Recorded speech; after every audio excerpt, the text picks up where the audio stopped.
Good morning my dear students.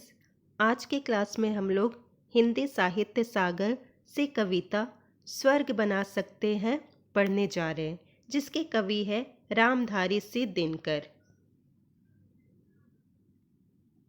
प्रस्तुत अंश दिनकर जी की प्रसिद्ध रचना कुरुक्षेत्र से लिया गया है। महाभारत युद्ध के उपरांत धर्मराज युधिष्ठिर भीष्म पितामह के पास जाते हैं। वहाँ भीष्म पितामह उन्हें उपदेश देते हैं। यह भीष्म पितामह का युधिष्ठिर को दिया गया अंतिम उपदेश है।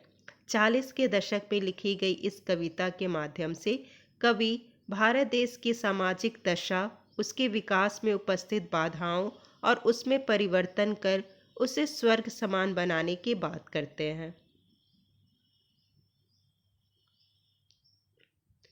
कविता की पंक्तियां इस प्रकार से है। धर्मराज यह भूमि किसी की नहीं कृत है दासी, है जन्मना समान परस्पर इसके सभी निवासी। सबको मुक्त प्रकाश चाहिए, सबको मुक्त समीरण, बाधा रहित विकास, मुक्त आशंकाओं से जीवन। प्रस्तुत पंक्ति में भीष्म पितामह युधिष्ठिर से कहते हैं, हे युधिष्ठिर, हे धर्मराज, यह भूमि किसी की खरीदी हुई दासी नहीं है। इस पर जन्म लेने वाले प्रत्येक व्यक्ति का समान अधिकार है तथा सभी इसके निवासी है। सबको मुक्त प्रकाश चाहिए, सबको मुक्त समीरण, बाधा रहित विकास, मुक्त आशंकाओं से जीवन। इस पंक्ति के माध्यम से कवि यह कहना चाहते हैं कि इस धरती पर व्याप्त सभी प्राणियों को अपना जीवन जीने के लिए समान अवसर, समान सुविधाएं उपलब्ध होनी चाहिए। सभी को समान प्रकाश और मुक्त वायु मिलनी चाहिए। सभी के लिए समान वातावरण होना चाहिए। मनुष्य का जीवन आशंकाओं से रहित होगा, तभी किसी प्रकार का संदेह मनुष्य के मन में विद्यमान नहीं होगा, अर्थात किसी के विकास में कोई बाधा उत्पन्न नहीं होगी। अर्थात धरती पर जीवन व्यतीत करने वाले प्रत्येक प्राणी का व्यवहार भेदभाव रहित होगा तथा सभी को समान अवसरों की प्राप्ति होगी। तभी इस धरती को स्वर्ग बनाया जा सकता है। लेकिन विघ्न अनेक अभी इस पथ पर अड़े हुए हैं। मानवता की राह रोककर पर्वत अड़े हुए हैं। न्यायोचित सुख सुलभ नहीं जब तक मानव को, चैन कहाँ धरती पर तब तक शांति कहाँ इस भाव को। प्रस्तुत पंक्ति में कवि मनुष्य के विकास के मार्ग में अनेक बाधाओं के बारे में कहते हैं। कवि का कहना है कि मनुष्य के विकास में अनेक प्रकार की कठिनाइयां हैं।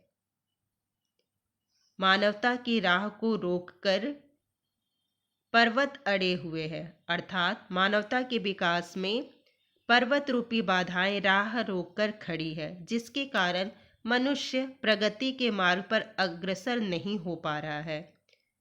हमें इन बाधाओं को जड़ से खत्म करना पड़ेगा, तभी मनुष्य प्रगति के पथ पर आगे बढ़ सकता है। कवि कहते हैं कि संसार में जब तक व्यक्ति को उचित न्याय का सुख नहीं मिलेगा, तब तक प्रत्येक मनुष्य को इस धरती पर आराम नहीं मिलेगा तथा संसार में शांति की स्थापना नहीं होगी। कहने का तात्पर्य यह है कि इस संसार में सुख चैन तभी मिल सकता है जब प्रत्येक व्यक्ति को समान रूप से न्याय मिलने लगेगा। अर्थात मनुष्य के न्यायपूर्ण सुख से ही संसार में चैन और शांति को स्थापित किया जा सकता है।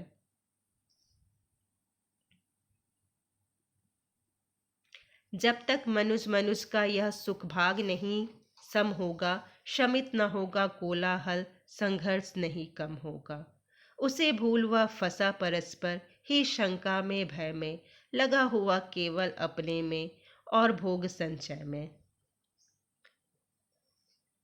कवि कहते हैं कि जब तक मनुष्य एक समतापूर्ण समाज की स्थापना नहीं करेगा, तब तक उसके जीवन का संघर्ष निरंतर गतिशील अवस्था में रहेगा।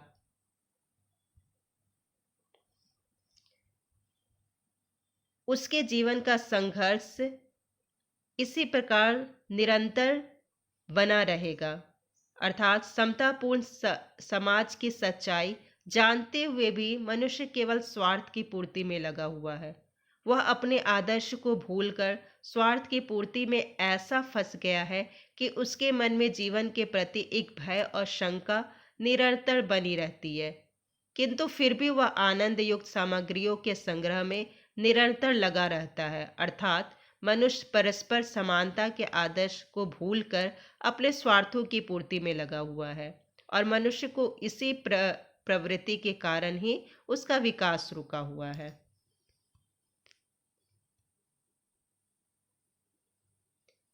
प्रभु के दिए हुए सुख इतने हैं विकीर्ण धरती पर, भोग सके जो उन्हें जगत में, कहाँ अभी इतने नर। सब हो सकते हैं तुष्ट एक सा, सब सुख पा सकते, चाहे तो पल में धरती को स्वर्ग बना सकते हैं।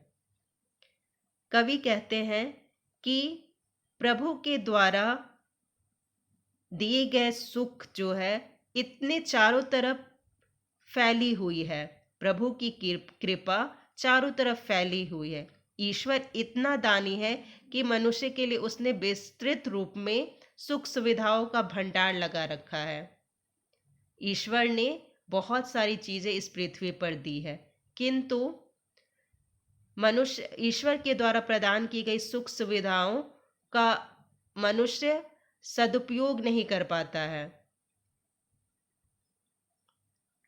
प्रभु के द्वारा दी गई सुख सुविधाओं को भोगने के लिए इतने व्यक्ति भी नहीं है इस पृथ्वी पर।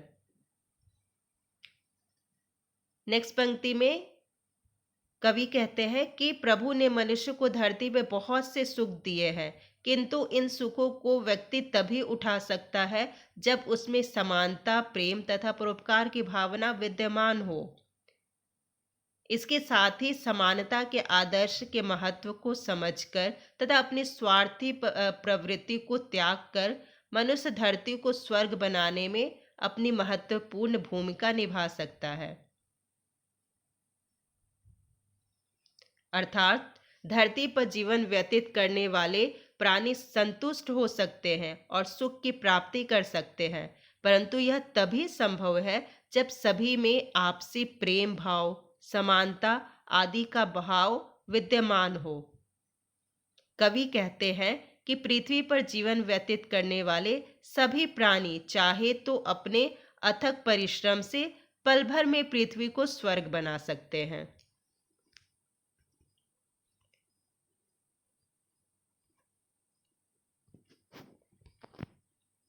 Thank you students.